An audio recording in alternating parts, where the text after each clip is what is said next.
بسم اللہ الرحمن الرحیم۔ حضرت علامہ شرف الدین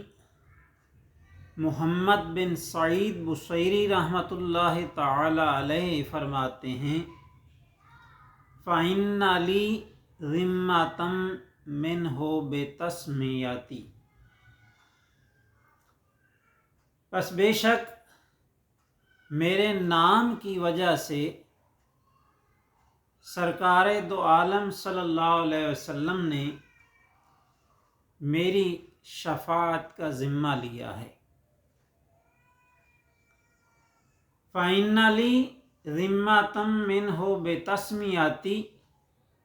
مُحَمَّدًا وَهُوَ أَوْفَى الْخَلْقِ كُلِّهِمْ، محمد صلی اللہ علیہ وسلم تمام مخلوقات میں سے سب سے زیادہ اپنا وعدہ وفا کرنے والے ہیں۔ تو علامہ صاحب فرماتے ہیں کہ مجھے اپنی بخشش اور نجات کی امید ہے، کیونکہ میرا نام محمد ہے اور محمد یا احمد جس کا نام ہوگا اس کی شفاعت کا ذمہ سرکار دو عالم صلی اللہ علیہ وسلم نے لیا ہے۔ آپ نے اس کی شفاعت کا وعدہ فرمایا ہے، تو آپ صلی اللہ علیہ وسلم سے زیادہ وعدہ وفا کرنے والا کون ہو سکتا ہے؟ یعنی آپ سے بڑھ کر کوئی بھی وعدہ وفا کرنے والا نہیں ہو سکتا۔ اور میں بھی خوش قسمت ہوں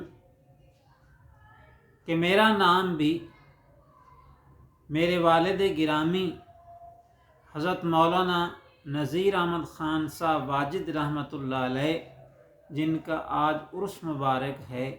انہوں نے محمد احمد رکھا، اور یہ نام منت کے طور پر، نظر کے طور پر رکھا گیا کہ اللہ تعالی ہمیں اولاد عطا فرمائے تو ہم اس کا نام محمد احمد رکھیں گے۔ تو میں اپنے والدین کا بہت احسان مند ہوں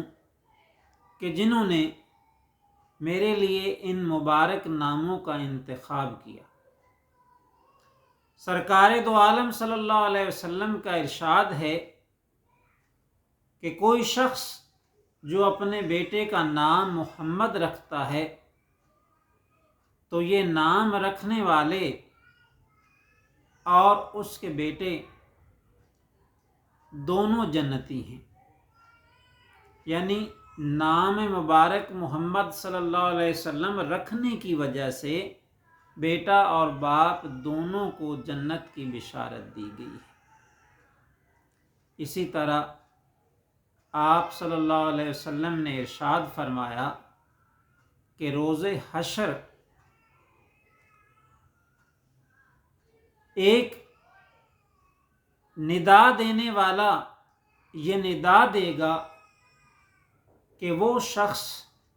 جس کا نام محمد یا احمد ہے وہ کھڑا ہو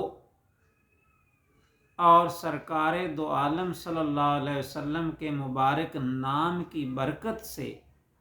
جنت میں داخل ہو جائے۔ اسی طرح آپ صلی اللہ علیہ وسلم نے ارشاد فرمایا کہ میرے پاس جبرائیل علیہ السلام آئے اور آ کر عرض کیا، یا رسول اللہ صلی اللہ علیہ وسلم، اللہ تعالیٰ آپ کو سلام فرماتا ہے اور ارشاد فرماتا ہے کہ جس شخص کا نام آپ کے مبارک نام پر ہوگا میں اسے جہنم کا عذاب نہیں دوں گا۔ اس کا مطلب یہ ہے کہ وہ شخص جس کا نام آپ کے مبارک نام پر ہوگا وہ جہنم کے عذاب سے نجات پا جائے گا۔ اسی طرح آپ صلی اللہ علیہ وسلم نے ارشاد فرمایا کہ جس گھر میں محمد نام کا شخص ہوتا ہے اس گھر میں برکت ہوتی ہے اور فرشتے حفاظت کے لیے اس گھر کا پہرا دیتے ہیں۔ اور اگر کسی مجلس یا محفل میں محمد نام کا شخص شریک ہو تو اس مجلس و محفل میں برکت ہوتی ہے، اور اس سے مشورہ حاصل کیا جائے اور اس مشورے پر عمل کیا جائے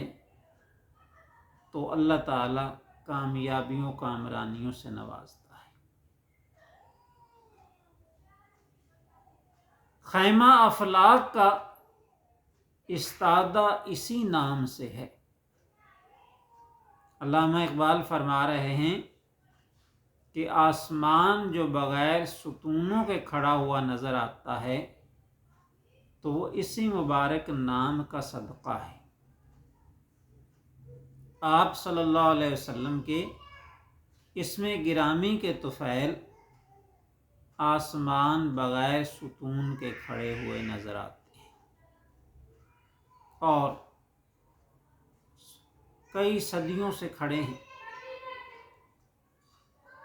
اسی طرح سے ان کے اندر کوئی بوسیدگی کے آثار ظاہر نہیں ہوئے۔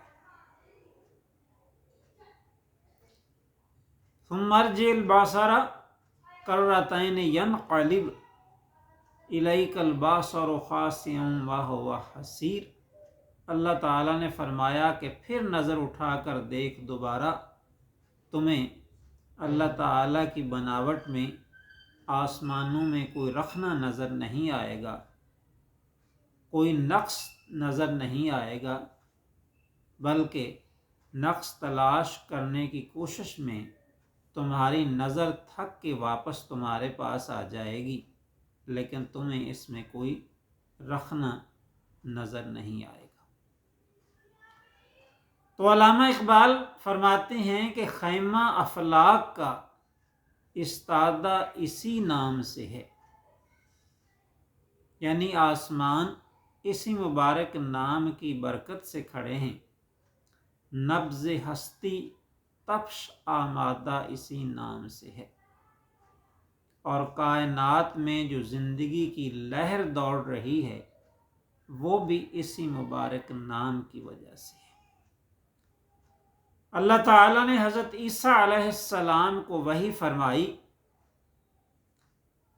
ارشاد فرمایا کہ عیسیٰ حضرت محمد صلی اللہ علیہ وسلم پر ایمان لاؤ اور اپنی امت کو حکم دو کہ ان میں سے جو بھی آپ صلی اللہ علیہ وسلم کا مبارک زمانہ پائے وہ آپ صلی اللہ علیہ وسلم پر ایمان لائے۔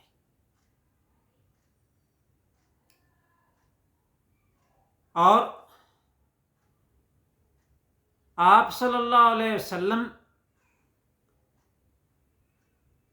کی مدد کرنا بھی انبیاء علیہم السلام کے لیے ضروری قرار دیا گیا، جس کا قرآن پاک میں ذکر ہے کہ وَإِذْ أَخَذَ اللَّهُ مِيثَاقَ النَّبِيِّينَ، جب اللہ تعالیٰ نے انبیاء علیہم السلام سے عہد لیا، لَمَا آتَيْتُكُم مِّن كِتَابٍ وَحِكْمَةٍ، کہ جب میں تمہیں کتاب و حکمت عطا کر دوں تو ایسے میں تمہاری نبوت پر لوگ ایمان لے آئیں، تمہاری عقیدت مند بن جائیں، تمہارا ادب و احترام بجا لائیں، نبی اور رسول کے طور پر تمہاری عظمت کے ڈنکے بجتے ہوں، تو ثم جاءکم رسول، پھر ایسے میں میرے رسول صلی اللہ علیہ وسلم تشریف لے آئیں، لَتُؤْمِنُنَّ بِهِ، تو ضرور تمہیں ان پر ایمان لانا ہے، وَلَا تَنْصُرُنَّ، اور ضرور تمہیں ان کی مدد کرنی ہے. ذَلِكُمْ اِسْرِی، اس پر تم میرا پختہ وعدہ لو، میرے ساتھ پختہ اور پکا وعدہ کرو. پھر ارشاد فرمایا اَأَقْرَرْتُمْ، سارے نبیوں سے پوچھا کیا تم اس کا اقرار کرتے ہو کہ جب میرے آخری رسول حضرت محمد مصطفیٰ احمد مجتبیٰ صلی اللہ علیہ وسلم تشریف لائیں گے تو تم ان پر ایمان لاؤ گے اور ان کی مدد کرو گے. اَأَقْرَرْتُمْ، کیا تم اس کا اقرار کرتے ہو؟ تو تمام انبیاء علیہ السلام نے عرض کی قَالُوا أَقْرَرْنَا، عرض کی یا اللہ ہم اس کا اقرار کرتے ہیں، ہم وعدہ کرتے ہیں کہ جب بھی تیرے رسول صلی اللہ علیہ وسلم تشریف لائیں گے ہم ان پر ایمان لائیں گے اور ان کی مدد کریں گے. تو اللہ تعالیٰ نے یہ وعدہ لینے کے بعد، یہ اقرار لینے کے بعد ارشاد فرمایا فَاشْهَدُوا، اب تم سب اس پر گواہ ہو جاؤ. یعنی انبیاء علیہ السلام کو، رسولوں کو فرمایا کہ تم نے جو یہ اقرار کیا ہے، میرے ساتھ یہ پختہ وعدہ کیا ہے کہ جب بھی خاتم النبیین سید المرسلین حضرت محمد صلی اللہ علیہ وسلم تشریف لائیں گے تو تم ان پر ایمان لاؤ گے اور ان کی مدد کرو گے. اس کا جو تم نے اقرار کیا ہے، پختہ وعدہ کیا ہے، تو فرمایا فَاشْهَدُوا، اس پر تم گواہ ہو جاؤ. جب تمام انبیاء علیہ السلام اس پر گواہ ہو گئے تو اللہ تعالیٰ نے ارشاد فرمایا انا معکم من الشاہدین، تو میں بھی تمہارے ساتھ گواہوں میں سے. تو اللہ تعالیٰ نے اپنے پیارے رسول صلی اللہ علیہ وسلم کی عظمت کو اس طرح انبیاء علیہ السلام کے سامنے بیان فرمایا. تو میں یہ عرض کر رہا تھا کہ اللہ تعالیٰ نے حضرت عیسیٰ علیہ السلام سے یہ وعدہ لیا کہ عیسیٰ میرے نبی حضرت محمد صلی اللہ علیہ وسلم آخری نبی صلی اللہ علیہ وسلم پر ایمان لاؤ اور اپنی امت کو حکم دو کہ جو بھی ان کا زمانہ پائے وہ ان پر ایمان لائے. اور فرمایا کہ اگر آپ صلی اللہ علیہ وسلم تشریف نہ لاتے تو میں حضرت آدم علیہ السلام کو بھی پیدا نہ کرتا،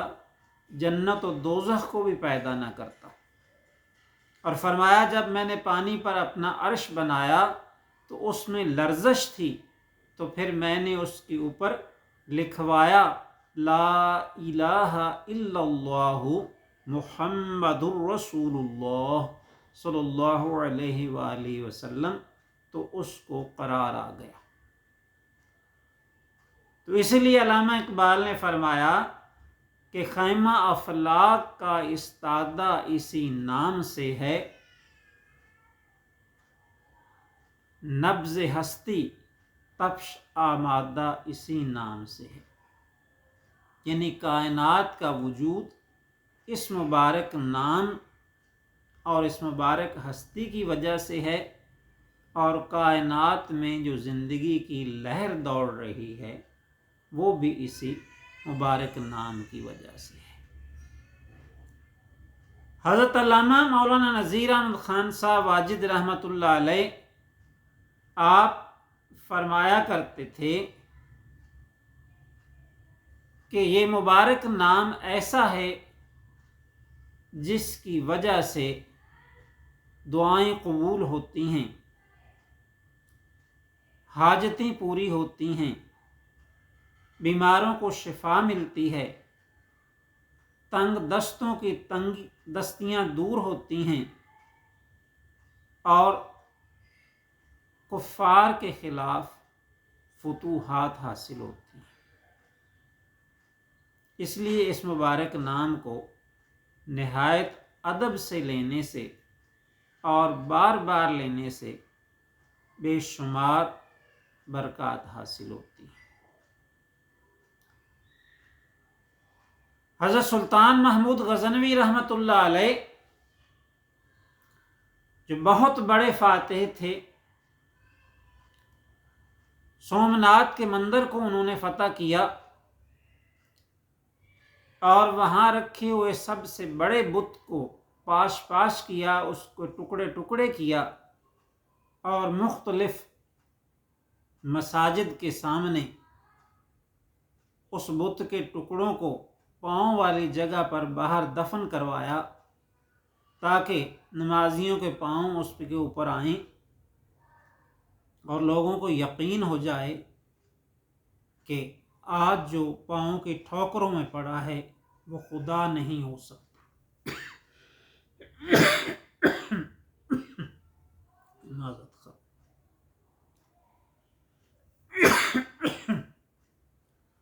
تو آج جو پاؤں کی ٹھوکروں میں پڑا ہے وہ خدا نہیں ہو سکتا۔ لہذا وہ اتنے عظیم فاتح جو فاتح سومناتھ ہیں، جن کے نام سن کر ہی کفار پر لرزہ طاری ہو جاتا تھا، اور جنہوں نے ہندوستان پر 17 کامیاب حملے کیے اور ہر حملے میں فتح حاصل کی، آج جن کا نام سن کے ہم ڈرتے اور کانپتے ہیں وہ ان کے نام سے لرزتے اور کانپتے تھے۔ فتوحات ان کے قدم چومتی تھیں تو اس لیے کہ وہ سرکار دو عالم صلی اللہ علیہ وسلم کا بہت زیادہ احترام کرتے تھے، آپ سے بے حد عقیدت اور محبت رکھتے تھے، آپ کے مبارک نام کی برکت سے فتوحات حاصل کرتے تھے، یہاں تک کہ انہوں نے کبھی آپ صلی اللہ علیہ وسلم کا مبارک نام بغیر وضو نہیں لیا۔ ایک بار ایاز جو ان کے بڑے منظور نظر وزیر تھے، اس کے بیٹے کا نام محمد تھا، ان سے وضو کے لیے پانی منگوایا، لیکن ان کو ان کے نام سے مخاطب نہیں کیا بلکہ فرمایا ایاز کے بیٹے پانی لے کے آؤ، میں نے وضو کرنا ہے۔ تو وہ پانی لے آئے۔ ایاز بھی چونکہ سرکار دو عالم صلی اللہ علیہ وسلم کا بڑا عقیدت مند اور آپ سے محبت رکھنے والا تھا، اس نے دست بستہ عرض کی کہ آقا میرے بیٹے سے کیا غلطی ہو گئی ہے کہ میرے بیٹے کا نام تو اتنا اعلیٰ ہے، سب سے اعلیٰ ہے، اور اتنا مبارک اور مقدس نام ہے، تو آپ نے میرے بیٹے کا نام نہیں لیا بلکہ اس کو محمد کہنے کی بجائے ایاز کا بیٹا کہہ کر پکارا ہے، تو ایسی میرے بیٹے سے کیا غلطی ہو گئی کہ آپ نے اس کو اس مبارک نام کے اعزاز سے محروم کر دیا؟ تو آپ نے فرمایا کہ میں نے اس لیے اس کا نام نہیں لیا کہ میں بے وضو تھا، میں نے وضو نہیں کیا ہوا تھا، تو میں سرکار دو عالم صلی اللہ علیہ وسلم کا مبارک نام بغیر وضو کے نہیں لینا چاہتا۔ تو وہ حکمران، وہ جرنیل، وہ سپہ سالار جو اللہ کے پیارے رسول صلی اللہ علیہ وسلم سے اتنی محبت رکھتے تھے، تو کامیابیاں ان کے قدم چومتی تھیں۔ آج بھی ان کے کارنامے سنہری حروف سے لکھے جاتے ہیں، لیکن ہم کیوں ناکام ہیں؟ کیوں ذلت و رسوائی کا شکار ہیں؟ کیوں پریشان ہیں؟ ہماری پریشانیاں ہیں کہ دور ہی نہیں ہوتی، ہماری ذلتیں ہیں کہ ختم ہونے کا نام ہی نہیں لیتی۔ تو اس لیے کہ ہمیں اللہ کے رسول صلی اللہ علیہ وسلم سے وہ محبت اور عقیدت نہیں ہے جو حقیقی معنوں میں ہونی چاہیے۔ بہت سے تو عشق رسول صلی اللہ علیہ وسلم سے ویسے ہی نا آشنا ہیں دنیا میں اور دنیا کے مال و دولت میں اور اپنے عہدوں میں اور اپنی دنیاوی چیزوں میں اتنا پھنس کر رہ گئے ہیں کہ انہیں یہ یاد ہی نہیں رہتا کہ محبوب خدا صلی اللہ علیہ وسلم کے فرمودات کیا ہیں، آپ کی محبت کے تقاضے کیا ہیں اور ہم نے ان کو کیسے پورا کرنا ہے۔ متفق علیہ حدیث ہے بخاری شریف کتاب الایمان کی کہ آقا دو جہاں صلی اللہ علیہ وسلم نے ارشاد فرمایا لا یؤمن احدکم حتی اکون احب الیہ من والدہ ووالدہ والناس اجمعین، کہ تم میں سے کوئی بھی شخص اس وقت تک مومن نہیں ہو سکتا جب تک میں اسے اس کے مال جان اولاد ماں باپ اور ساری دنیا سے زیادہ پیارا نہ ہو جاؤں۔ تو یاد رکھیں، جس کو رسول اللہ صلی اللہ علیہ وسلم سے دنیا کا کوئی شخص، دنیا کا مال و دولت یا کوئی بھی چیز پیاری ہوگی وہ ایماندار نہیں ہو سکتا۔ ایمان والا ہونے کے لیے ضروری ہے کہ دنیا کی کائنات کی ہر چیز سے زیادہ اللہ کے رسول صلی اللہ علیہ وسلم ہمیں پیارے ہوں۔ محبت کا یہ معیار قائم کریں، آپ صلی اللہ علیہ وسلم کے ساتھ عشق کا یہ مرتبہ حاصل کریں اور پھر دیکھیں کہ آپ کی بگڑیاں کیسے بنتی ہیں، آپ کی مشکلات کیسے حل ہوتی ہیں، آپ کو مصائب سے نجات کیسے ملتی ہے، آپ کو دنیا اور آخرت میں دونوں جہان میں بلند رتبہ اور مقام کیسے ملتا ہے۔ اسی لیے علامہ نذیر احمد خان واجد صاحب رحمۃ اللہ علیہ نے فرمایا، اے پتھروں کو کلمہ پڑھا دینے والے، نگاہوں سے بگڑی بنا دینے والے۔ یعنی سرکار دو عالم صلی اللہ علیہ وسلم تو وہ ہیں کہ جن کا کلمہ پتھر بھی پڑھتے رہے۔ ابو جہل ایک بار اپنی مٹھی کے اندر کنکریاں چھپا کے، پتھر چھپا کے لے آیا اور کہنے لگا یا رسول اللہ صلی اللہ علیہ وسلم میں دوبارہ معذرت خواہ ہوں، عرض کرنے لگا کہ اگر آپ اللہ کے رسول ہیں اور آسمانوں کی خبریں رکھتے ہیں تو بتائیں کہ میری مٹھی میں کیا ہے۔ تو آپ صلی اللہ علیہ وسلم نے فرمایا ابو جہل میں بتاؤں یا مٹھی والی چیز جو ہے وہی بول پڑے؟ تو عرض کرنے لگا اگر وہی بول پڑے تو اس سے بڑا کمال کیا ہو سکتا ہے۔ تو آقا علیہ الصلاۃ والسلام نے اپنی مبارک انگلی کا اشارہ فرمایا تو اس وقت ان کنکریوں نے، پتھروں نے آپ کی مٹھی میں کلمہ پاک پڑھنا شروع کر دیا۔ تو اسی لیے علامہ نذیر احمد خان واجد رحمۃ اللہ علیہ فرماتے ہیں کہ اے پتھروں کو کلمہ پڑھا دینے والے، نگاہوں سے بگڑی بنا دینے والے۔